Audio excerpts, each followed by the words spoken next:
اللہ الرحمن الرحیم اللہم صلی علی محمد النبی الامی وعلی آلہ وسلم تسلیما۔ ماہ ربیع الاول کی مبارکباد۔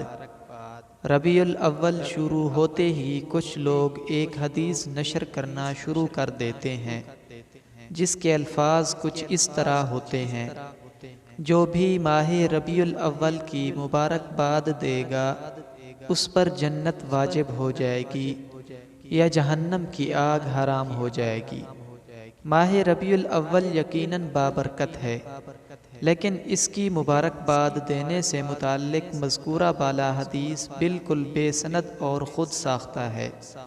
اس حدیث کی نبی اکرم صلی اللہ علیہ وسلم کی طرف نسبت کرنا جائز نہیں، اور ایسا کرنا رسول اللہ صلی اللہ علیہ وسلم کی طرف جھوٹ منسوب کرنے کے زمرے میں آتا ہے، جس کے متعلق آقا نامدار صلی اللہ علیہ وسلم کا ارشاد مبارک ہے: من یقل علی ما لم اقل فلیتبوأ مقعدہ من النار۔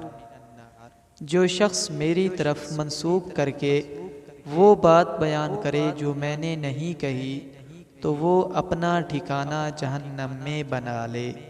صحیح بخاری۔ اللہ پاک ہم سب کو صحیح احادیث بیان کرنے کی توفیق عطا فرمائے۔